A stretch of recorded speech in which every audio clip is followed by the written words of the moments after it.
மாணவர்கள் எவரும் போதைக்கு அடிமையாகாதீர்கள். அடிமையானவர்கள் மீண்டதாக சரித்திரமில்லை. எனவே உங்களையும் சமூகத்தையும் பாதுகாத்துக் கொள்ளுங்கள். உங்கள் நலன் கருதி கல்வி டிவி. கல்வி டிவி வழங்கும் இலவச இணைய வழி கல்வி சேவையின் ஊடாக இணைந்து கொண்டிருக்கிற அனைத்து மாணவ செல்வங்களுக்கும் எனது இனிய வணக்கத்தை கூறிக்கொண்டு நாங்கள் இன்றைக்கு தரம் 11 விஞ்ஞான பாடத்தில் உள்ள ஒரு புதிய பாட அலகு வெப்பம் என்று சொல்லக்கூடிய ஒரு பாட அலகு, ரைட்? வெப்பம் என்று சொல்லக்கூடிய ஒரு பாட அலகு இன்றைக்கி நாங்கள் புதுசாக பார்க்க போகிறோம். நாங்கள் கடந்த வகுப்புகளில் பகுதியவியல் சார்ந்த பகுதிகளில் பெரும்பாலான பகுதிகளை பார்த்து முடிச்சிருக்கோம். இன்றைக்கு நாங்கள் புதிய ஒரு பாட அலகு வெப்பம், ரைட்? இந்த வெப்பத்தை பற்றி நாங்கள் இன்றைக்கி பார்ப்போம், ரைட்? ஓகே, கவனிங்க. வெப்பம், வெப்பத்தில் வந்து முதலாவது விஷயம் சொல்கிறாங்க வெப்பநிலை என்று சொல்லி, ரைட்? டெம்பரேச்சர்னு சொல்லுவாங்க, ரைட்? வெப்பநிலை என்றா என்ன, வெப்பம் என்றா அதில் சில பேர் யோசிப்பாங்க வெப்பம் வெப்பநிலை எல்லாம் உண்டுதான் நினைச்சு கொண்டு இருப்பாங்க, ரைட்? அப்படி கிடையாது. வெப்பம்ன்றது வேறு, வெப்பநிலை என்றது வேறு, ரைட்? நான் இதை உங்களுக்கு கிளியராக விளங்குற மாதிரி கதைக்கிறேன், ரைட்? ஓகே, இப்போ வெப்பம் என்ற விஷயம் பார்க்க போகிறோம். அதில் வெப்பநிலை என்று ஒரு பகுதி, ரைட்? ஓகே, இப்போ சும்மா நோம்பில் அவங்க விளங்குற மாதிரி கதைக்கிறேன், ரைட்? இப்போ ஒரு இரும்பாணி ஒன்று எடுத்துக்கொள்வோம், ரைட்? ஒரு இரும்பினால் செய்யப்பட்ட ஒரு ஆணி மாதிரி ஒரு பொருளை எடுத்துக்கொள்வோம், ரைட்? அந்த பொருளுக்கு நான் இங்கே இருந்து வெப்பத்தை வழங்குறேன், ரைட்? இங்கே இருந்து ஹீட்டை வந்து நான் வழங்குறேன். ஒரு மெழுகுதிரியை கொளுத்துறதன் மூலமாக நான் ஒரு வெப்பத்தை வந்து வழங்குறேன், ரைட்? இங்கே இருந்து ஒரு ஹீட்டை வந்து அனுப்பப்படுது இந்த இதுக்கு, ரைட்? ஓகே, இந்த இரும்பு இது வந்து ஒரு இரும்பாணி என்று யோசிங்க, ரைட்? இரும்பு ஆணி என்று யோசிங்க. இதை வந்து ஒரு மெழுகுவர்த்தி என்று யோசிங்க, ரைட்? இது ஒரு நிலம், ரைட்? ஓகே, நிலத்தில் மெழுகுவர்த்தியை கொளுத்தி அதில் இருந்து ஒரு நெருப்பை வந்து அனுப்பப்படுது, எங்கே இரும்பு ஆணிக்கு அனுப்பப்படுது, ரைட்? ஓகே, இரும்பு ஆணிக்கு நெருப்பு அனுப்பப்பட்டால் இந்த இடத்துல இன்ன உணர்ச்சியும் உங்களுக்கு ஏற்படுது. தொட்டு பார்த்தீங்கன்னா தெரியும். இரும்பாணியை நீங்கள் தொட்டு பார்த்தீங்கன்னா ஹீட்டை கொடுத்துட்டு, ரைட்? ஒரு மெழுகுவர்த்தியை பயன்படுத்தி ஒரு வெப்பத்தை அதில் ஒரு இரும்பாணிக்கு கொடுத்துட்டு இரும்பாணியை நீங்கள் டச் பண்ணி பார்த்தீங்கன்னா தெரியும். உங்களுக்கு அதில் ஒரு சுடுகிற உணர்வு வரும், ரைட்? ஒரு சுடுகிற மாதிரி தெரியும். அப்போ அது ஏன் அப்படி சுடுகிற மாதிரி தெரியுது என்று கேட்டால் அங்கே ஒரு வெப்ப சக்தி ஊடுகடத்தப்பட்டிருக்குது, ரைட்? மெழுகுதிரியில இருந்து இரும்பாணிக்கு ஒரு சக்தி இடமாற்றம் நடந்திருக்குது, வெப்ப சக்தி இடம் மாறி இருக்குது, ரைட்? அதனால அந்த இடத்துல உள்ள அந்த உலோக இரும்பாணியில், ரைட்? இரும்பாணியில் உள்ள அந்த எலக்ட்ரான்கள் வந்து ஒரு இயங்குற நிலையில இருக்கும், அதாவது ஒரு அதிர்வுக்குள்ளாகி ஒரு இயங்குற நிலையில இருக்கும். அப்போ அந்த இடத்துல நீங்கள் ஒரு கையை வச்சீங்கன்னு சொன்னால் அது உங்களோட இடத்துக்கு உங்களோட கையுக்கு அது மாறும், ரைட்? இடம் மாறுகிற ஒரு நிகழ்ச்சி நடக்கும், ஒரு சம்பவம் நடக்கும். அதனால அந்த இடத்துல உங்களுக்கு ஒரு சுடுகிற உணர்வு தோன்றுகிறது, ரைட்? இன்னும் கிளியராக கேட்கணும்னா வெப்பம்ன்றது ஒன்றுமில்லை, ஒரு சக்தியினுடைய வடிவம், ரைட்? வெப்பம்ன்றது, ரைட், ஒரு சக்தியின் வடிவம்,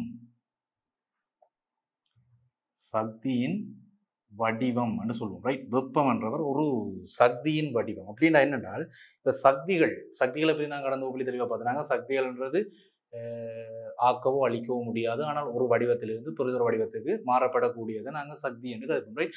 அந்த மாதிரி ஒரு சக்தியினுடைய வடிவங்கள் நிறைய நாங்கள் கடந்த வகுப்பில் பார்க்குறாங்க. அதில் முதலாவது மின் சக்தி, ரைட்? மின் சக்தி. அடுத்தது காந்த சக்தி, ரைட்? அடுத்தது ஒலி சக்தி, அடுத்தது ஒளி சக்தி, அப்படி பெரும்பாலான சக்தி. அடுத்தது வெப்ப சக்தி. இப்படி பெரும்பாலும் நிறைய சக்தியின் வடிவங்களை பார்க்குறாங்க. அதில் ஒவ்வொரு சக்தியினுடைய வடிவங்களுக்கும் தனி ஒரு பாடமே இருக்குது, நாங்கள் சயின்ஸில் எடுத்து படிப்போம், ரைட்? ஒவ்வொரு சக்தியினுடைய வடிவங்களுக்கும் தனித்தனி பாடமே இருக்குது. அதை நாங்கள் ஒவ்வொரு பாடலாக எடுத்துப்போம். மின் சக்தியை பற்றி படிச்சினாங்க கடந்த வகுப்புகளெல்லாம் தெளிவாக படிச்சினாங்க, ரைட்? காந்த சக்தியை பற்றி படிச்சினாங்க, ரைட்? அதுக்கான ஒரு தனி பாடமே இருந்தது. அது மாதிரி ஒலி சவுண்டை பற்றி படிச்சினாங்க, அலைகள் அவற்றின் பயன்பாடுன்ற பாடத்தில் படிச்சினாங்க, ரைட்?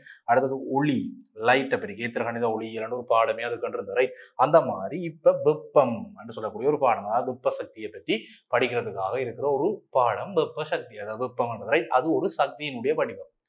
சக்தி என்றா என்ன? வேலை செய்யக்கூடிய ஆற்றல். அப்போ கட்டாயம் வெப்பம் என்ற இந்த சக்தி வந்து கட்டாயம் வேலை செய்யும் ஆற்றலை கொண்டிருக்கும், ரைட்? வேலை செய்யும் ஆற்றலை கொண்டிருக்கும், ரைட்? அப்போ வெப்பம்ன்றது ஒரு சக்தியினுடைய வடிவம். அந்த வெப்பத்தை நான் ஒரு இரும்பாணி, இந்த எக்ஸ்பெரிமெண்ட்டுக்கு வாங்க இப்போ, ரைட்? வெப்பத்தை வந்து ஒரு இரும்பாணிக்கு கொடுத்தால் அந்த இரும்பாணியில் உள்ள வெப்பம் படுகிற இடங்கள், அதாவது நெருப்பு படுகிற இடங்களில் உள்ள எலக்ட்ரான்களுக்குள்ள அந்த வெப்பம் அனுப்பப்படுது. அதாவது லத்திரன்களை அதிர பண்ண போகுது. அந்த இடத்துல உள்ள லத்திரன்களை வந்து அதிர பண்ண போகுது. இந்த இடத்துல வெப்பத்தை கொடுக்கறதால இந்த இடத்துல உள்ள அந்த உலோக இரும்பாணியில் உள்ள லத்திரன்களை வந்து அதிர பண்ண போகுது. அதனால லத்திரன்கள் ஒரு பக்கத்துல இருக்கிற லத்திரனை போய் மோது, லத்திரன்கள் ஒன்று ஒன்று மோதி அங்க ஒரு அசைவு ஏற்படுத்தும். அதனால வெப்பம் வந்து ஊடுகடத்தப்படுகிற ஒரு முறை. ரைட், வெப்பம் வந்து இங்கே கடத்தப்போகுது. அதனால அந்த இடத்துல ஒரு சுடுகிற உணர்வு எங்களுக்கு ஏற்படும். அந்த இடத்த தொட்டு பார்த்தால் ஒரு சுடுகிற உணர்வு வந்து எங்களுக்கு ஏற்படும். ரைட், அந்த இடத்துல வெப்பம் இருக்குது. அது வெப்பத்தினுடைய ஒரு சக்தி. ரைட், உடுகடத்து தான் நிலத்திரங்களை தள்ளி தள்ளி பக்கத்தில் தள்ளி தள்ளி உடுகடத்துது. அப்போ அது ஒரு வேலையை செய்யுது. அந்த வேலைக்கு இந்த வெப்பமன்ற சக்தி, நாங்கள் வெளியிலேருந்து கொடுக்குற வெப்பமன்ற சக்தியை பயன்படுது. ஆகவே வெப்பமன்றது ஒரு சக்தியினுடைய வடிவம். அது எங்களுக்கு அடிப்படையில் கிளியர் ஆயிடுது. ரைட், அடுத்தது வெப்பநிலை என்று சொல்றது. ரைட், இதே எக்ஸ்பெரிமெண்ட்டை பாருங்க. ரைட், வெப்பநிலைன்றது வெப்ப சக்தி காரணமாக, வெப்பத்தினுடைய சக்தி காரணமாக லத்திரன்களுடைய அசைவு, ஒரு இயக்கம் இருக்கும். லத்திரங்களுக்குள்ள ஒரு இயக்கம் இருக்கும். அந்த இயக்கம் காரணமாக அந்த உள்ள அந்த வெப்ப சக்தியினுடைய அளவு, ஒரு அளவு. ரைட், அளக்குறது, அளவு என்று சொல்லுவோம். ரைட், இந்த சடப்பொருள்கள், அதாவது அந்த லத்திரங்கள், அதாவது இரும்பாணியில் இருக்கிற வெப்ப சக்தி கொடுத்ததால ஏற்பட்ட அந்த லத்திரங்களுடைய அசைவு இயக்கத்துக்கு ஒரு அளவு இருக்கும். எப்படி அது அசையும், வேகமாக அசைதா, மெதுவாக அசைதா, அது ஒரு அளவு இருக்கு. ரைட், அந்த அளவை பொறுத்து அந்த இடத்துல இருக்கிற வெப்ப சக்தியினுடைய நிலைமை என்ன, அதுதான் வெப்பநிலை. ரைட், வெப்பம் வேறு, வெப்பநிலை வேறு. ரைட், வெப்பம்ன்றது ஒரு சக்தியினுடைய வடிவம். நீங்க கிளியரா புரிஞ்சு கொள்ளுங்க. ரைட், வெப்பம் என்பது ஒரு சக்தியின் வடிவம். ரைட், அது ஒரு வேலை செய்ய அல்லது ஒரு வேலை செய்யக்கூடிய ஆற்றல். ரைட், வேலை செய்யக்கூடிய ஆற்றல், அதை நாங்கள் வெப்பம்னு சொல்லுவோம். அது ஒரு சக்தியின் வடிவம். ரைட், ஆனால் வெப்பநிலைன்றது வேறு. ரைட், வெப்பநிலைன்றது அது வேறு. வெப்பம்ன்றது ஒரு சக்தியின் வடிவம் என்ற மாதிரி. ரைட், வெப்பநிலைன்றது ஒரு பொருள் இருக்குது. உதாரணத்துக்கு ஒரு இரும்பாணி ஒன்று இருக்கின்ற யோசி, நம்ம சொன்ன அந்த எக்ஸ்பெரிமெண்ட்டை யோசி. ரைட், இரும்பாணிக்கு இங்கே இருந்து நீ ஹீட்டை கொடுக்குறாய். ரைட், வெப்ப சக்தியை கொடுக்குறா. அப்போ இந்த இடத்துல வந்து உள்ள லத்திரங்கள், வெப்பம் எங்கே படுதோ அந்த இடத்துல உள்ள லத்திரங்கள் வந்து ஒரு அதிர்வு ஏற்படுத்தும். அதிர்வு ஏற்படுத்தலாம் அசைய பார்க்கும், ஒரு அதிர்ந்து ஆடிக்கொண்டு இருக்கிற மாதிரி இருக்கும். அதனால அந்த இடத்துல ஒரு இயக்கம் இருக்கும். ரைட், அந்த லத்திரங்களுக்குள்ள ஒரு இயக்கம் இருக்கும். அந்த இயக்கம் காரணமாக உள்ள ஒரு அளவு திட்டம் தான், அது ஒரு அளக்குறது. எவ்வளவுக்கு அது இயங்குது, இந்த லத்திரங்கள் வந்து எவ்வளவுக்கு இயங்குது. ரைட், இயக்க சக்தியினுடைய ஒரு அளவு திட்டம், அதுதான் இந்த வெப்பநிலை. ரைட், இந்த வெப்பநிலை என்றது வெப்பத்தினால ஏற்படுத்தப்படுற அந்த இலத்திரங்களுடைய அசைவை அளக்குறது. ரைட், வெப்ப சக்தியினால ஏற்படுத்தப்படுகிற இலத்திரங்களுடைய அசைவை அளக்கிறதுக்கு இந்த வெப்பநிலையை நாங்கள் பயன்படுத்தி கொள்வோம். ரைட், அப்ப வெப்பம் என்றது ஒரு சக்தியினுடைய வடிவம், வேலை செய்யக்கூடிய ஆற்றல். வெப்பநிலை என்றது அந்த வெப்ப சக்தியால் ஏற்படுத்தப்படுகிற இயக்க சக்தி. வெப்ப சக்தியினால இலத்திரங்கள்ல ஏற்படுத்தப்படுற அந்த இயக்க சக்தியை அளவிடுகிறது. ரைட், அதுதான் வெப்பநிலை. ரைட், ஓகே, வெப்பம் வேறு வெப்பநிலை வேறு என்றது எங்களுக்கு இப்ப கிளியர் ஆகி இருக்கும். ரைட், ஓகே, இந்த படத்தை பாருங்க. இது வெப்பத்தை உணர்றது. ரைட், வெப்பத்தை வந்து நாங்கள் ஃபீல் பண்ணலாம். இப்போ வெப்பமன்ற சக்தி இந்த உலகத்தில் இருக்குன்னு சொன்னால் சில பேர் நம்ப மாட்டாங்க. ரைட், வெப்ப சக்தி இந்த உலகத்தில் இருக்குன்னு சொன்னால் நம்ப மாட்டாங்க. இப்போ கடவுள்ன்ற ஒரு சக்தி இந்த உலகத்தில் இருக்குன்னு சொன்னால் சில பேர் நம்புவோம், சில பேர் நம்ப மாட்டாங்க. நிரூபிச்சு காட்டணும். விஞ்ஞானத்தை பொறுத்தவரையில நீ வந்து நிரூபிச்சு காட்டணும், பரிசோதனை செய்து நிரூபிச்சு காட்டணும். வெப்ப சக்தி இந்த உலகத்தில் இருக்குன்றதை நிரூபிச்சு காட்டணும். அது மாதிரி கடவுள் சக்தி இந்த உலகத்தில் இருக்கான்னு நிரூபிச்சு காட்டணும். நிரூபிச்சு காட்டாம எந்த ஒரு விஷயத்தையும் நாங்கள் விஞ்ஞானத்தில் ஏற்றுக்கொள்ள மாட்டோம். ரைட், ஓகே, இங்கே வேறு இந்த முதலாவது படத்தை பாரு, இந்த படத்தை பாரு.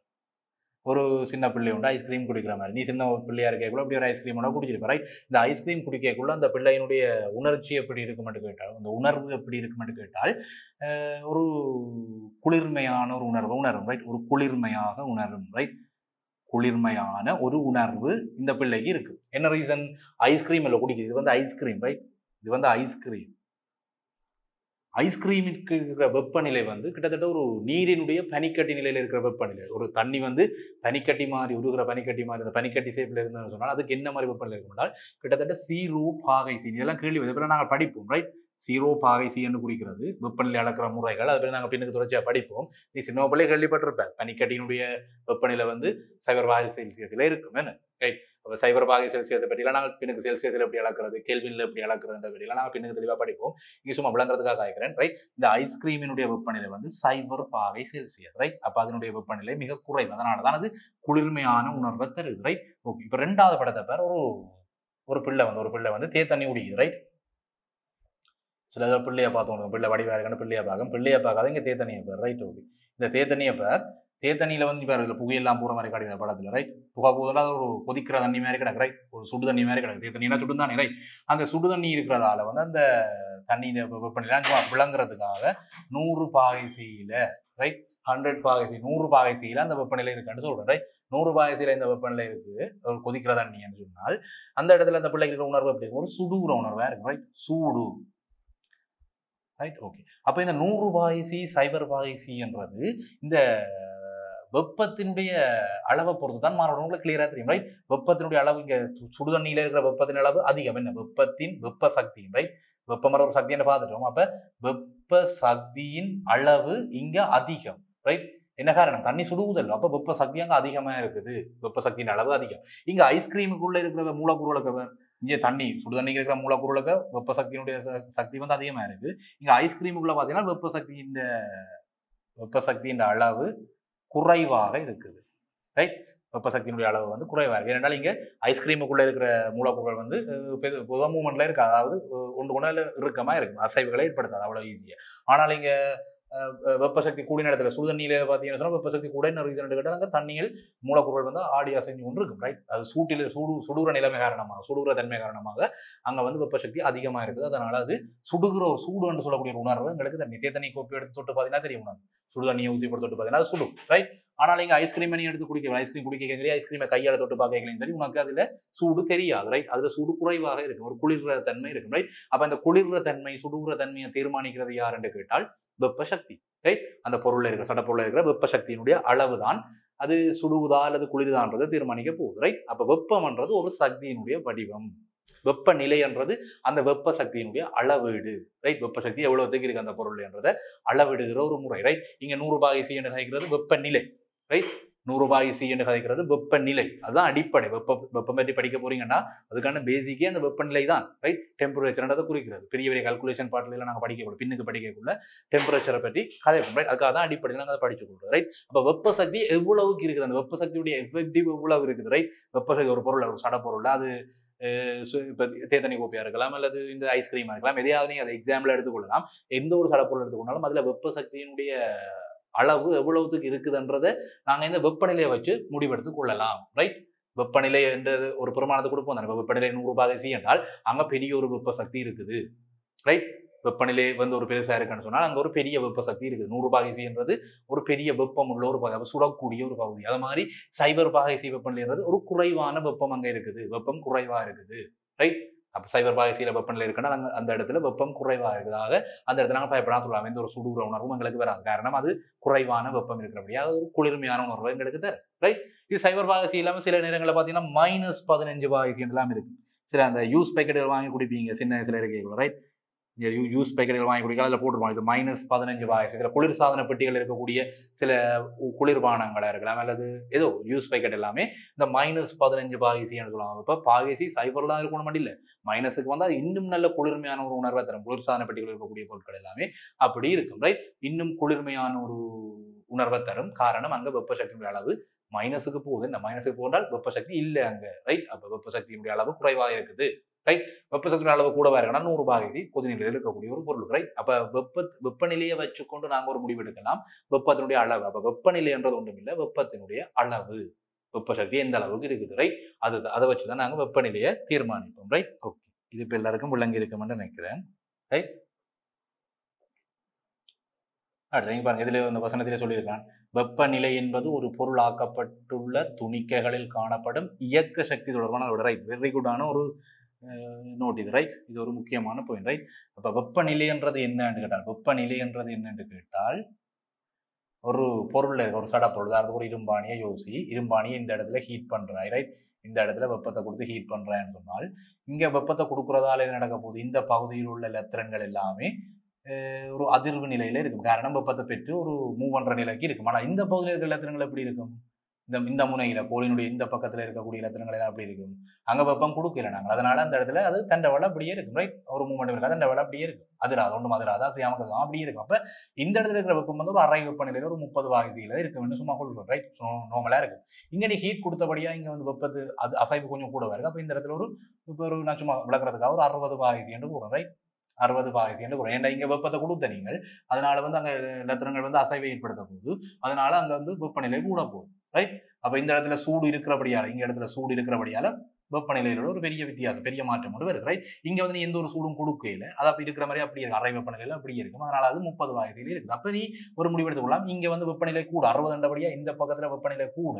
ரைட், அப்ப இங்க ஒரு சூடு என்ற ஒரு உணர்வு வரும். ரைட், சூடு என்ற உணர்வு வரும். ரைட், இங்க வந்து நார்மலான ஒரு நிலையில இருக்கும். ரைட், நார்மலா இருக்கும். காரணம் 30 அறை வெப்பநிலையில சூடா இருக்காது, இங்க சூடு அவ்வளவா இருக்காது. ரைட், அப்ப இதை வச்சு நீங்க முடிவு எடுக்கலாம், வெப்பநிலை எங்க கூடவா இருக்கோ அங்க வெப்ப சக்தி அதிகமா இருக்குது. ரைட், வெப்பநிலை கூடின இடத்துல வெப்ப சக்தி அதிகமாக இருக்குது என்ற ஒரு முடிவு எடுத்துக் கொள்ளலாம். அல்லது வெப்ப சக்தி கூடினால் அங்க வெப்பநிலை கூடும். ரெண்டுமே உண்டுதான், ஒரு எதிர்மாறும் சரி, அது சொல்ற விஷயமும் சரி. ரைட், இப்ப என்ன விஷயம் கிளியரா புரிஞ்சு கொள்ளுங்க.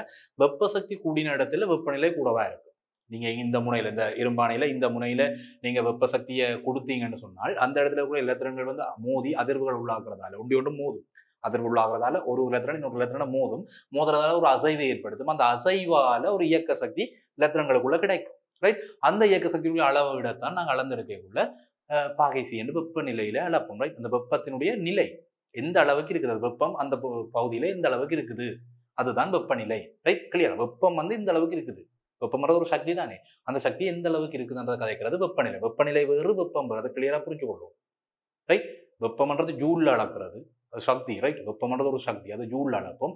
வெப்பநிலைன்றது அந்த வெப்பத்தினுடைய நிலை, வெப்ப சக்தி எந்த அளவுக்கு இருக்குது, அந்த பகுதியில எந்த அளவுக்கு இருக்குது, அதை வச்சுக்கொண்டு நாங்க வெப்பநிலையை. அது இப்ப நீங்க பாத்தீங்கன்னா இந்த குளிர் பிரதேசங்கள் கெண்டி, நுவரெலியா, ஹெட்டன் போன்ற அந்த குளிர் பிரதேசங்கள் எல்லாம் பாத்தீங்கன்னு சொன்னா வெப்பநிலை சில விட மைனஸ்லையும் போவோம், -10 -20 சில காலங்களில் போகும், சைபர்ல போகும். அது மாதிரி 10 பாகைசி அப்படிலாம் மிக குறைவான ஒரு வெப்பநிலையை சொல்லுவோம் அங்க கெண்டி, நுவரெலியா பகுதிகள். ரைட், இதுவே இங்க யாழ்ப்பாணம், திருகோணமலை மாதிரி இந்த கரையோர பிரதேசங்களுக்கு எல்லாம் வந்து பாத்தீங்கன்னு சொன்னால் ஒரு 40 பாகை 50 பாகைசியில வெப்பநிலை இருக்கும். சில இந்த சித்திரை மாசங்களெல்லாம் பயங்கரமான வெப்பம் இருக்கும். என்ன அப்ப 40 பாகைசி 50 பாகைசி எல்லாம் சொல்லுவோம். அப்ப அவங்க எவ்வளவு டிஃபரன்ஸ் வர்றதுக்கு என்ன ரீசன் கேட்டாலும் சூரியனுடைய வெப்பம் பருகிற இடம். ரைட், சூரியனுடைய வெப்பம் எவ்வளவுக்கு பருகுது, ஒரு இடத்துல குவியுதுன்னா அந்த இடத்துல பெரிய வெப்பம் வரும், மலை பிரதேசங்கள்ல குறைவா இருக்கு. ரைட், அப்ப அதுதான் அந்த வெப்பத்தினுடைய அளவு. வெப்பநிலை கூட இப்ப யாழ்ப்பாணம் போன்ற கரையோர பிரதேசங்கள்ல வெப்பநிலை அதிகமா இருக்கின்றால் அங்க வந்து வெப்பத்தினுடைய அளவு கூடவா இருக்குது, சூரியனுடைய வெப்பம் தொடர்ச்சியா கிடைச்சு கொண்டு இருக்குது, அதனால வெப்பத்தினுடைய அளவு கூடவா இருக்குது, அதனாலதான் வெப்பநிலையும் அங்க பெருசா இருக்குது. இதுவே நீ குளிர் பிரதேசங்கள்ல இந்த நுவரெலியா, கேண்டி போன்ற குளிர் பிரதேசங்களை பார்த்தீங்கன்னு சொன்னால் அங்க சூரியனுடைய வெப்பம் குறைவாக கிடைக்குது. ரைட், அதாவது ஒரு இடத்துல குவியல, சூரியனுடைய வெப்பம் ஒரு இடத்துல குவியல, அதனால அங்க இருக்கிற வெப்பத்தினுடைய அளவு குறைவா, சூட்டினுடைய அளவு குறைவா இருக்கு. ரைட், அதனாலதான் அங்க வெப்பநிலை குறைவா இருக்குது. அப்ப வெப்ப சக்தி கூட எங்க இருக்குதோ அங்க வந்து வெப்பநிலையும் கூடவா இருக்கும், வெப்ப சக்தி எங்க குறைவா கிடைக்குதோ அங்க வெப்பநிலை குறைவா இருக்கும்ன்றது கிளியர் எடுத்துக்கொள்ளுங்க. இதை விட நல்ல ஒரு எக்ஸாம்பிள், நீங்க வீட்டுல தேத்தனி குடிக்கக்குள்ள உங்களுக்கு தேத்தனி கோப்பை வந்து சுடும், அப்ப அங்க வெப்பநிலை கூடவா இருக்குது, தண்ணியில் உள்ள வெப்பநிலை கூடவா இருக்குது. ரைட், இதுவே நீங்கள் ஐஸ்கிரீம் குடிக்கக்குள்ள குளிரும் உங்களுக்கு, அப்போ அங்கே வெப்பநிலை குறைவாக இருக்குது. அதை வச்சு முடிவெடுக்கலாம். சுடுகிற தன்மையை வச்சுக்கொண்டு சுடுகிற தன்மையை வச்சுக்கொண்டு இப்போ சுடுகிற தன்மை அதிகமாக இருந்தால் அங்கே வெப்பம் கூடவா இருக்கணும், சுடுகிற தன்மை குறைவாக இருந்தால் அங்கே வெப்பம் குறைவாக இருக்கணும் முடிவெடுத்துக் கொள்ளலாம். ரைட், ஓகே, இதுதான் வெப்பநிலை என்றதுக்கான சரியான விளக்கம். ரைட், ஒரு பொருள் ஆக்கப்பட்டுள்ள துணிக்கையில் காணப்படும் இயக்க சக்தி தொடர்பான ஒரு அளவீடு. ரைட், இந்த இலத்திரங்களுடைய இயக்க சக்தி தான் கொடுக்குற வெப்ப சக்தியால உருவாகுது. ரைட், ஒரு இலத்திரங்கள் இயங்குதுன்றது நீ கொடுத்த வெப்பத்தால தான் அது இயங்குது, அதனால அந்த வெப்பம் எவ்வளவுக்கு இருக்குன்றது அளக்குறது தான் இந்த வெப்பநிலை. ரைட், ஓகே, வெப்பம் வேற வெப்பநிலை வேறுன்றது உங்களுக்கு விளங்கிடுது இப்போ கிளியர். ரைட், இப்போ நாங்கள் மெஷர் பண்ண போகிறோம், இந்த டெம்பரேச்சரை மெஷர் பண்ண போகிறோம். ரைட், டெம்பரேச்சர் அதாவது வெப்பநிலையை மெஷர் பண்ணுறதுக்கு நாங்கள் ஒரு நல்ல உபகரணம் உண்டு, வெப்பமானி என்று சொல்லக்கூடிய, நாங்கள் சின்ன வகுப்பிலேயே பார்த்தோம். ரைட், வெப்பமானிகளை பயன்படுத்துவோம். இந்த வெப்பநிலைகளை வந்து எப்படி உணர்ந்து கொள்ளலாம், இப்போ தொட்டு பார்த்து உணர்ந்து கொள்ளலாம்னு சில பேர் சொல்லுவாங்க. இப்போ காய்ச்சலண்டா எல்லாம் பழைய காலத்துல எல்லாம் காய்ச்சல் சொன்னால் டாக்டர் போய் அதை தொட்டு பார்ப்பேன், உடம்பை தொட்டு பார்த்து கையால் தொட்டு பார்த்தா தெரியும் உடம்பின் வெப்பநிலை எப்படி இருக்குன்னு சொல்லி. முந்தைய அப்படிதான் பார்த்தது, வெப்பமானியில உருவாக்குறதுக்கு முன்னாடி அப்படிதான் பார்த்தது, கையால தொட்டு பார்ப்பினோம், உடம்பை தொட்டு பார்ப்பினோம். இப்போ இவ்வளவுக்கு அது சூடு இருக்குன்றது வச்சுக்கொண்டு பிறகு காய்ச்சல் என்ன மாதிரியான காய்ச்சல் இவ்வளவு உடல் வெப்பநிலை கையாலேயே மெஷர் பண்ணுவான் தொட்டு பார்த்து. பட் இது எல்லா நேரத்திலும் சரியா இருக்குமா? உதாரணத்துக்கு ஒரு இரும்பு உண்டு, இரும்பெல்லாம் உருகுநிலை கூட, உருகுநிலை இரும்பு உருகுநிலை கொதிநிலையெல்லாம் கூட. அப்போ நாங்கள் ஒரு இரும்பை வந்து நெருப்பில் வச்சுட்டு இப்போ இரும்பு எவ்வளவு சூடாக இருக்குன்னு தொட்டு பார்த்து சொல்லணும்னா சொல்லு கையெல்லாம் அவிஞ்சு போயிடும். ரைட், இரும்பு கம்மியை நல்லா காய்ச்சி எடுத்து போட்டு இவ்வளவு வெப்பநிலைன்னு தொட்டு பார்த்து சொல்லலாம். ரைட், அப்போ அதுக்கு வந்து எங்களுக்கு ஒரு உகந்த உபகரணம் உண்டை தெரிவு செய்ய வேண்டிய தேவை, உகந்த ஒரு உபகரணம் வெப்பநிலை எவ்வளவுக்கு இருக்கின்றதை சரியாக கெஸ் பண்றதுக்கு, சரியாக கண்டுபிடிக்கிறதுக்கு எங்களுக்கு பொருத்தமான ஒரு உபகரணத்தை கண்டுபிடிக்க வேண்டிய தேவை இருந்தது. அதை பற்றி விஞ்ஞானிகள் நிறைய ஆராய்ச்சி செஞ்சாங்க. ரைட், அப்படி செஞ்சு அதை ஒரு வெப்பநிலையை அளக்கிறதுக்கு ஒரு பொருத்தமான உபகரணம் உண்டை கண்டுபிடிக்க வேண்டும்னு சொல்லி விஞ்ஞானிகள் நிறைய கண்டுபிடிச்சு தெர்மோமீட்டர்னு சொல்லக்கூடிய வெப்பமானிகளை விஞ்ஞானிகள் உருவாக்கினாங்க. ரைட், அப்போ வெப்ப சக்தியை அளக்கிறதுக்காக வெப்பசக்தியினுடைய நிலையை, வெப்பசக்தியை வேற, வெப்பசக்தி அளக்கிறது வேற, அது வேற முறை. வெப்பநிலை, வெப்பசக்தியினுடைய நிலை, ரைட். வெப்பசக்தி ஒரு பொருள் எவ்வளவுக்கு இருக்குன்றதை மெஷர் பண்றதுக்கான வெப்பசக்தியினுடைய நிலையை அளக்கிறதுக்கு தெர்மோமீட்டர்னு சொல்லக்கூடிய வெப்பமானிகளை பயன்படுத்தினாங்க, ரைட். இந்த வெப்பமானிகள் நீங்கள் இந்த ஒரு படத்துல, இந்த மருதமலைன்னு சொல்லி ஒரு படத்துல வடிவேல் வந்து படுத்திருக்கும், ரைட். வடிவேல் காமெடி பார்க்குறவங்களுக்கு தெரியும். வடிவேல் வந்து படுத்திருக்கும். அப்போ ஒரு நர்ஸ் வந்து வாயில வைப்பாங்க ஒரு தெர்மோமீட்டர்னு சொல்லி, ரைட். அது வேற ஆஸ்பத்திரி ரொட்டின்னு சாப்பிடுவார், ரைட். அப்படி ஒரு அது இன்னும் காமெடி ஒன்று இருக்குது, என்ன வடிவேல் காமெடியில் ஒன்று இருக்குது, ரைட். அப்போ அவர் வந்து வாயில ஒன்று தெர்மோமீட்டரை வச்ச உடனே, காய்ச்சலாண்டு பார்க்கறதுக்கு தெர்மோமீட்டரை வச்ச உடனே அவர் அதை சாப்பிட்டுருவார். ஏதோ வாயில ஒன்று வச்சுக்காங்க, ரொட்டி போல இருக்குன்னு சாப்பிட்டுருவார், ரைட். அப்படி ஒரு ஜோக் அதில் இருக்குது, நீங்க பார்த்துருப்பீங்க. அந்த மாதிரியான ஒரு உபகரணம் எக்ஸாக்டா அதுதான் இந்த தெர்மோமீட்டர்ஸ், ரைட். அதாவது வெப்பமானிகள். இவ வந்து வெப்பத்தை அளக்கிறதுக்கு பயன்படுத்துறதுண்டா பிழை. நீங்கள் வெப்பமானிகள் எதற்காக பயன்படுத்துதுன்னு கேட்டால் வெப்பத்தை அளப்பதற்காக பயன்படுதுன்னு சொன்னீங்கன்னா அது பிழையான ஆன்சர். கிளியரா ஞாபகம் வச்சிருக்கணும், ரைட். வெப்பத்தை அளக்கிறதுக்கு வெப்பமானி பயன்படுவது இல்லை, ரைட். கிளியரா இருக்கணும். வெப்பமானி வெப்பத்தை அளவிட வெப்பமானி பயன்படுகிறது என்றால் பிழையான ஆன்சர். கிளியரா எடுத்து வச்சுக்கொள்ளுங்க. வெப்ப சக்தி வேறு, வெப்பநிலை வேறு. சரியா எடுத்து வச்சுக்கொள்ளும், ரைட். கிளியரா அந்த விஷயத்தை புரிஞ்சு வச்சுக்கொள்ளும், ரைட். ஏனென்றால் இதுல நிறைய மாணவர்கள் குழம்புற விஷயம், வெப்பம் என்றாலும் உண்டுதான், வெப்பநிலை என்றாலும் உண்டுதான், எல்லாம் உண்டுதான் சொல்லி கொடுப்பாங்க சில இடங்கள்ல. பட் அப்படி இல்லை. வெப்பம் என்றது ஒரு சக்தியினுடைய வடிவம், வேலை செய்யக்கூடிய ஆற்றல். பட் வெப்பநிலை என்றது அது எந்த அளவுக்கு இருக்குது, வெப்ப சக்தி ஒரு பொருள்ல எந்த அளவுக்கு இருக்குதுன்றத சொல்றதுதான் இந்த வெப்பநிலை. 100 பாகைசினால் அங்க கொஞ்சம் வெப்பம் கூடவா இருக்குது, 0 பாகைசினா அங்க வெப்பம் கொஞ்சம் குறைவா இருக்குது. அப்ப வெப்பம் எந்த அளவுக்கு இருக்குது, ரைட். அதை சொல்றதுதான் இந்த வெப்பநிலை, ரைட். அப்ப வெப்பநிலை என்றது வெப்பத்தின் காரணமாக உண்டாகும் துணிக்கைகளுக்குள்ள இயக்க சக்தியின் ஓர் அளவீடு, அப்படி சொல்லலாம். வெப்பம் காரணமாக துணிக்கைகள்ல உள்ள எலக்ட்ரான்கள்ல உள்ள அசைவை இயக்க சக்தியின் ஒரு அளவீடு, ரைட். அதை தான் நாங்க வெப்பநிலை என்று சொல்லுவோம், ரைட். வெப்பம் எந்த அளவுக்கு இருக்கின்றது வெப்பநிலை, ரைட். அப்ப இந்த வெப்பநிலையை மெஷர் பண்றதுக்கு தான், வெப்பநிலையை அளவிடுவதற்காகத்தான் உருவாக்கப்பட்ட உபகரணம் வெப்பமானிகள், இந்த தெர்மோமீட்டர்ஸ், ரைட். வெப்பமானிகள் தான் வெப்பநிலையை அளக்கிறதுக்காக, வெப்பத்தை அளக்கிறதுனா பிள்ளை, ரைட். அப்ப இது வந்து கலிலியோ என்று சொல்லக்கூடிய ஒரு உங்களுக்கு தெரியும், அது வானியல் சார்ந்த, அதாவது இந்த சூரிய மைய கொள்கைகள், சூரியன் மையமாக இருந்து சகல கோள்களும் அதை சுற்றி வருகின்ற சூரிய மைய கொள்கைகளை முன் வச்சு அதுக்கு ஆதாரங்களை திரட்டினவர், அல்லது தொலைக்காட்டி மூலமாக வியாழன் கோளை வந்து அவதானித்தவர் அப்படின்னு சொல்லி நிறைய விஷயங்களை செஞ்சவர். வானியல் சார்ந்து நிறைய கண்டுபிடிப்புகளை செய்தவர் தான் இந்த கலிலியோ படத்திலே போட்டு பாருங்க. கலிலியோ என்ற விஞ்ஞானி வானியல் சார்ந்து மிகப்பெரிய ஆராய்ச்சிகளை மேற்கொண்டவர். அவர் இந்த வெப்பநிலை சார்ந்தும் ஆராய்ச்சிகளை செஞ்சவர். அவர் உருவாக்கினது தான் கிறிஸ்துவுக்கு முன், ரைட், 1600ஆம் ஆண்டு அளவில் இவர் தான் இந்த வெப்பமானியை முதலாவது வெப்பமானி, ரைட். முதலாவது வெப்பமானிய கலிலியோ இப்படி தயாரிச்சிருக்கிறார், ரைட்.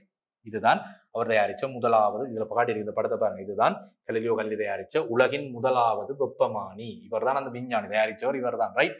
ஓகே. அப்ப இவர் எந்த இதுக்காக இந்த வெப்பமானியை பயன்படுத்தினவர், வெப்பநிலையை அளக்கிறதுக்கு. கிளியரா இருப்பாங்க, இதுலயே போட்டுருப்பாங்க. வெப்பநிலையை அளக்க பயன்படும் உபகரணம் வெப்பமானி ஆகும், ரைட். ஒரு வெப்பத்தினுடைய அளவு, வெப்ப சக்தியினுடைய அளவு என்று சொன்னாலும் பெட்டர், ரைட். வெப்ப சக்தி ஒரு பொருள்ல எந்த அளவுக்கு இருக்குன்றதை மெஷர் பண்றதுக்கு தான் இந்த வெப்பமானிகள் பயன்படுத்தப்படுது. வெப்பநிலையை மெஷர் பண்றதுக்கு வெப்பமானிகள் பயன்படுது. இதுதான் இப்ப பயன்படுத்தப்படுகிற இந்த வெப்பமானிகள், ரைட். இப்படி வெப்பமானிகள் இவர் முதல்ல தயாரிச்சவர். பட் ஆனால் நாங்கள் பயன்படுத்துற எங்கட நடைமுறை வாழ்க்கையில் இப்ப ஹாஸ்பிட்டல் வழி எல்லாம் நீங்க போறீங்கன்னு சொன்னா, இப்ப காய்ச்சல் போறீங்கன்னு சொன்னா, உடம்புல சாதாரண வெப்பநிலை, மாறாத வெப்பநிலை 38 பாகைசின்னு படிச்சிருப்பீங்க, ரைட். இந்த 38 பாகைசியை விட கூட வெப்பநிலை வருதுன்றால் உங்களோட உடம்புல ஒரு காய்ச்சல் வந்திருக்கு அப்படின்னா கூட வெப்பநிலை வரும். அந்த கூட வெப்பநிலை வந்திருக்கான்றது இவ்வளவுக்கு அது இருக்குன்றதை மெஷர் பண்றதுக்கு வெப்பமானி தெர்மோமீட்டர்ஸை ஹாஸ்பிட்டல்ல பயன்படுத்துவாங்க, ரைட். அப்படியே ஹாஸ்பிட்டல் அந்த கலிலியோ கண்டுபிடிச்ச வெப்பமானியை கொண்டு வைக்கல, வாயில வச்சா இப்படி அதை வைக்கல, ரைட். அப்ப அவங்க இப்ப என்ன செய்யறாங்க, புதுசா நிறைய வெப்பமானிகளை உருவாக்குனாங்க, ரைட். ரசத்தை பயன்படுத்தி வெப்பமானி உருவாக்குனாங்க. மற்றது ரசம் கொஞ்சம் விலை கூடன்றதுன்னு ஆல்கஹோலை பயன்படுத்தினாங்க. ஆல்கஹோலை பயன்படுத்தியும் வெப்பமானி உருவாக்குனாங்க. அது ஆல்கஹோல் எல்லாம் பாருங்க உருகுநிலை குறைஞ்சது, ரைட். இப்போ -0 பாகைசியை விட மைனஸ்ல வரக்கூடிய வெப்பநிலைகளை கிளியரா மெஷர் பண்ணலாம் நாங்களால ஆல்கஹோலை பயன்படுத்தி ஒரு வெப்பமானி உருவாக்கும் போது. அதை விட இப்போ நவீன காலத்துல பயன்படுத்துறது நவீன இந்த டிஜிட்டல் முறையில பயன்படுத்தக்கூடிய வெப்பமானிகள். டக்குனு வாயில வச்சோம்னா எடுக்கலாம், ரைட். வாயில வச்சால் அந்த சென்ஸ் ஆகி அது எவ்வளவுன்றது நம்பர்ல காட்டும். அதை விட இன்னும் ஈஸியா இப்ப நாங்க அண்மை காலமா பயன்படுத்த கொரோனா வைரஸ் பரவின காலத்துல எல்லாம் அப்படியே நெத்திக்கு நீரை வைப்பாங்க, நெத்திக்கு நீரை கொண்டு ஒரு மீட்டரை வைப்பாங்க, டக்குனு அதுல எவ்வளவு வெப்பமானின்றதை வாசிக்கும். இந்த கொரோனா காலத்தில் இருந்தவங்களுக்கு தெரியும் என்ன 2020ஆம் ஆண்டு 25ஆம் ஆண்டு அந்த டைமில் அந்த கேப்பில் வந்து நிறைய கொரோனா நோயாளிகள் இனங்கண்டாங்க. அவங்களோட வெப்பநிலை வந்து இன்க்ரீஸ் ஆயிடுச்சு.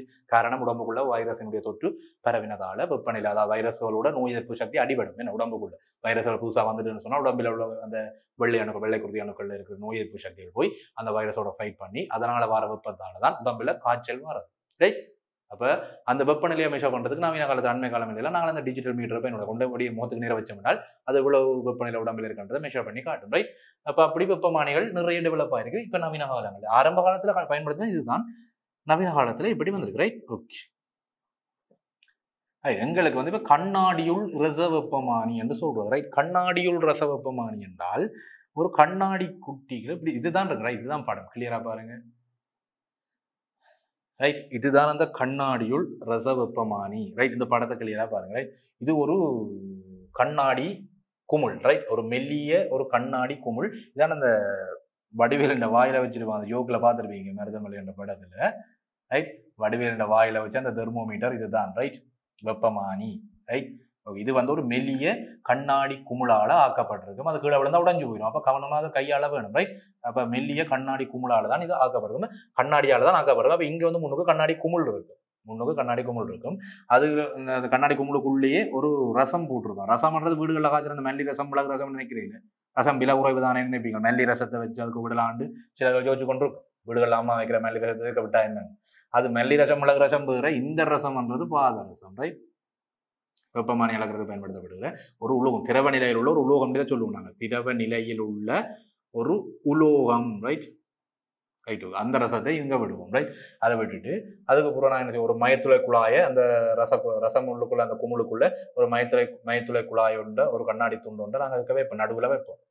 மயத்துளை குழாய் உள்ள ஒரு கண்ணாடி. மயத்துளை குழாய் என்றால் உங்களோட தலைமயிரினுடைய அளவு தான் அந்த துளை, அந்த தலைமயிரினுடைய அளவு, தலைமயினுடைய விட்டம். உங்களோட தலைமயிரை பார்த்தீங்கன்னா தலைமயிருக்கான ஒரு விட்டம் இருக்கும். அந்த விட்டத்தினுடைய அளவுக்கு தான் அந்த குழாய் நடுவில் இருக்கும். அவ்வளவு மெல்லிய குழாய் மயத்துளை குழாய் என்றது அப்படிதான் இருக்கும். ரைட். ஒரு மெல்லிய குழாய் தான் இது. படத்துல சும்மா பெருசாக காட்டிக்கிறாங்க, பட் அவ்வளவுக்கு பெருசா இருக்கும். ஒரு சின்ன மயத்துளை குழாய், மயிர் போகக்கூடிய அளவு, உங்களுடைய தலையில உள்ள தலைமயிர் போகக்கூடிய அளவுக்கு ஒரு சின்ன அளவு குழாய் தான் நடுவுல இருக்கும். ரைட். அந்த குழாய் இதுல போட்டிருக்கோம். இங்க வந்து அளவு திட்டங்கள், இதுல வந்து மேல அளவு திட்டங்கள் இதுல போட்டிருக்கும். ரைட். எவ்வளவு அளவுன்றது அளவு திட்டங்கள் இதுல போட்டிருக்கும். ரைட். இப்படித்தான் கண்ணாடியுள் இரச வெப்பமானி. ரைட். இரசத்தை பயன்படுத்தி ஒரு கண்ணாடி குமுளுக்குள்ள, மெல்லிய கண்ணாடி குமுளுக்குள்ள ஒரு ரசத்தை பயன்படுத்தி உருவாக்கப்படுகிற வெப்பமானிகளை கண்ணாடியுள் ரச வெப்பமானி என்று சொல்லுவோம். ரைட். அது உள்ளுக்குள்ளே பயன்படுத்தப்படுகிறது ரசம். ரைட். இந்த ரசத்தை ஏன் இதுக்குள்ள பயன்படுத்த, வேறு ஏதேனும் திரவங்களை பயன்படுத்த, தண்ணியை பயன்படுத்த, தண்ணி விலை உறைவு தானே, தண்ணி நாங்கள் சும்மா இயற்கையாகவே கிடைக்கும் பூமியில். ரைட். அப்போ இந்த விலை கூடின ரசத்தை ஏன் பயன்படுத்துறாங்க, தண்ணியை பயன்படுத்தலாமே என்று கேட்டால், ரசத்தினுடைய அந்த இயல்பு, ரசம்ன்றது பாருங்க, தண்ணின்றது ஒரு திரவம். ரைட். நீரை நாங்கள் பயன்படுத்துறதை விட நீர்ன்றது ஒரு திரவம், ஆனால் ரசம்ன்றது ஒரு உலோகம், திரவ நிலையில் உள்ள ஒரு உலோகம். எங்களுக்கு திரவமாகவும் இருக்குது, அதே நேரத்தில் உலோகமாகவும் இருக்குது. அதுதான் எங்களுக்கு இங்கே நாங்கள் ரசத்தை பயன்படுத்துறதுக்கான மெயினான ரீசன். திரவ நிலையில் உள்ள உலோகம் ஒன்று திரவத்தை தான் பயன்படுத்த வேணும், பட் திரவ நிலையில் உள்ள உலோகம் என்றால் இன்னும் நன்றாக வெப்ப சக்தியை கடத்தக்கூடிய ஆற்றல் இருக்கு. ரைட். திரவ நிலையில் உள்ள உலோக பொருட்கள் பொதுவாக நன்றாக வெப்ப சக்தியை கடத்தக்கூடிய ஆட்கள். மின் சக்தி எப்படி நாங்கள் கடத்தணும், மின் சக்தி படிக்க பார்த்தாங்க, உலோக பொருட்கள் எப்படி நன்றாக மின் சக்தியை கடத்தணும்னு பார்த்தாங்களோ அதே மாதிரி டெக்னிக் தான் இங்கேயும். உலோக பொருட்கள் வெப்ப சக்தியையும் நன்றாக கடத்தும். அதனால அந்த இரும்பானியம் வச்சுட்டு நாங்கள் தொட்டுப்பாய்கள் ஆரம்பத்தில் பார்த்தாங்க நினைப்பேன், இரும்பானியம் வச்சுட்டு நாங்கள் நெருப்பில் வச்சுட்டு தொட்டுப்பாய்கள் எங்களுக்கு சூட உணர்வு என்றால் அது வெப்பத்தை நன்றாக கடத்தக்கூடிய உலோக பொருட்கள். ரைட். ஆனால் திரவ நிலையில் உள்ள ரசம் வந்து உலோகம் தான், பட் அது திரவ நிலையிலையும் இருக்குது. அப்போ இன்னும் நல்ல அட்வான்டேஜான ஒரு உலோகம். என்ன, திரவ நிலையிலையும் இருக்குது, அதே நேரத்தில் உலோகமாகவும் இருக்குது. அப்போ நன்றாக மின்னை கடத்தக்கூடிய ஆற்றல் இருக்கும். ரைட். அப்ப நன்றாக மின்னை கடத்தக்கூடிய இயல்பு காரணமாக, ரசத்தினுடைய நன்றாக மின்னை கடத்தக்கூடிய இயல்பு காரணமாக நாங்கள் அந்த இடத்துல ரசத்தை பயன்படுத்துறோம். ரைட். மற்றது வேறு என்ன சொல்லலாம், இது வந்து ஒரு பரந்த வெப்பநிலையிலேயே சீராக பரவக்கூடியது. ரைட். இப்போ ஒரு பெரிய வெப்பநிலை பெருமான வீச்சுக்குள்ளேயே சீராக பரவக்கூடிய, விட்டு விட்டு பரவாது. இப்போ எண்ணெய்கள், இப்போ ஒயில்கள்லாம் பார்ப்பீங்க, தேங்காய் எண்ணெயை பார்ப்பீங்க, அந்த மாதிரி சில அந்த பிசுக்குமை தன்மை கூட, பிசுக்குமை தன்மை நாங்கள் பின்னுக்கு படிப்பீங்க, அதாவது ஒன்று உரசுற தன்மை, பிசுக்குமை தன்மை கூடின உள்ள பொருட்கள் வந்து உதாரணத்துக்கு தேங்காய் எண்ணெய் எடுத்துக்கொள்ளலாம். ரைட். தேங்காய் எண்ணெய் நாங்கள் ஒரு பைப்பில் நீங்கள் அனுப்புறீங்கன்னு சொன்னோம், ஒரு பைப்பில் ஒரு குழாயில் தேங்காய் எண்ணெய் அனுப்புறீங்கன்னு சொன்னால் அது முன்னுக்கு பின்னுக்கு தள்ளி. தேன் நல்ல ஒரு எக்ஸாம்பிள், தேன் குடிச்சிருப்பீங்க வீட்டில். ரைட். தேன் எல்லாம் பார்த்தீங்கன்னா ஒரு மூவ் பண்ண விட்டோம் ஃப்ளோ பண்ண விட்டோம் என்றால் ஒரு குழாய்க்குள்ளால் அனுப்பினோம் என்றால் தேன் எல்லாம் கொஞ்சம் நின்று போகும் ரைட் ஒரு ஃப்ளோவாக போவாது. ஆனால் திரவங்களில் இருக்கக்கூடிய இந்த ரசம்ன்றது ஒரு சீராக பரவக்கூடியது. அப்போ எங்களை மெஷர்மெண்ட் எடுக்கக்குள்ள ரைட் வெப்பநிலையை நாங்கள் அளக்கக்குள்ள எங்களால் கிளியராக அளக்க முடியும் ரைட். மிக திருத்தமான வெப்பநிலைகளை அளந்தெடுக்கிறதுக்கு நாங்கள் இந்த ரசத்தை பயன்படுத்துவோம். அதான் இங்கே கொடுத்துருக்காங்க பரந்த வெப்பநிலை வீச்சில் சீராக இருக்கும் ரைட். அடுத்தது ரசம் நன்றாக வெப்பத்தை கடத்தும் ரைட். அகன்ற வெப்பநிலை வீச்சில் திரவமாக இருத்தலாகிய இயல்புகள் காரணமாகத்தான் அதிக அளவில் நாங்கள் ரசத்தை பயன்படுத்துகிறோம் ரைட். வெப்பமானிகளில் அதிக அளவில் நாங்கள் ரசத்தை பயன்படுத்துறதுக்கான ரீசன் அதனுடைய பரந்த வெப்பநிலை வீச்சில் சீராக இருக்கும், ரசம் நன்றாக வெப்பத்தை கடத்தும். என்ன காரணமாக? ரசம் ஒரு திரவநிலையில் உள்ள உலோகம் ரைட். அப்போ திரவநிலையில் உள்ள உலோகம் என்றபடியால் ரசம் நன்றாக வெப்பத்தை கடத்துது. அகன்ற வெப்பநிலை வீச்சில் திரவமாக இருக்குது. அந்த இயல்புகள் காரணமாக வெப்பமானிகளில் நாங்கள் அதிக அளவில் ரசத்தை பயன்படுத்துகிறோம் ரைட். என்றாலும் ரசத்தினுடைய நச்சுத்தன்மை காரணமாக கண்ணாடியில் ரச வெப்பமானி என்றது இப்போ இது பயன்பாடுகளில் இல்லை ரைட். அண்மை காலமாக இந்த கண்ணாடியுள் ரச வெப்பமானி பயன்பாடுகளில் இல்லை. காரணம் என்றால் ரசம் என்றது ஒரு பார உலோகம் ரைட். இது இழக்கப்படும் வெப்பமானிகள் பயன்படுத்தி முடிய நாங்கள் அதை எங்கேயாவது யூசேஜ் ஒர்க் பண்ணல என்றால் தூக்கி எறிஞ்சு விட்ருவோம். இப்போ எறிகிறதால அந்த இடத்துல அந்த கண்ணாடிக்குள்ள இருக்கக்கூடிய ரசம் என்று சொல்லக்கூடிய நச்சு பொருள் வெளியே சூழலுக்கு விடுவிக்கப்படும். அதனால நிறைய பிரச்சனைகள், சூழல் பிரச்சனைகளும் சரி, அதில் அந்த விளைநிலங்களில் போடுறதால வேறு சாப்பாடுகள், அதில் இருந்து சாப்பாடு வந்து இப்போ விளைநிலங்களில் கொண்டு வெப்பமானி போடப்பட்டால் அந்த இடத்துல இருக்க குப்பை காரணமாக சாப்பாடுகளையும் சேரப்பாங்க. அப்போ சாப்பாடுகள் நஞ்சாகும். அப்படி நிறைய பிரச்சனைகள் காரணமாக, நிறைய சூழல் பிரச்சனைகள் காரணமாக இந்த கண்ணாடியுள் ரச வெப்பமானி தற்போது பாவனையில் இல்லை, குறைஞ்சு வருது அல்லது பாவனையில் இல்லை ரைட். அப்போ அதுக்கு பதிலாக கண்டுபிடிக்கப்பட்ட வேறு ஒரு வெப்பமானி என்னன்றதை பற்றி நாங்கள் தொடர்ச்சியாக அடுத்த வகுப்பில் டீப்பாக கதைப்போம் ரைட். இதுவரை இணைந்த மாணவர்களுக்கு நன்றி. நன்றி மாணவர்கள். கல்வி டிவியில் புத்தம்புது நிகழ்ச்சிகளை உடனுக்குடன் பார்த்து மகிழ எமது ஃபேஸ்புக் மற்றும் யூடியூப் பக்கத்தை லைக் செய்யுங்கள்.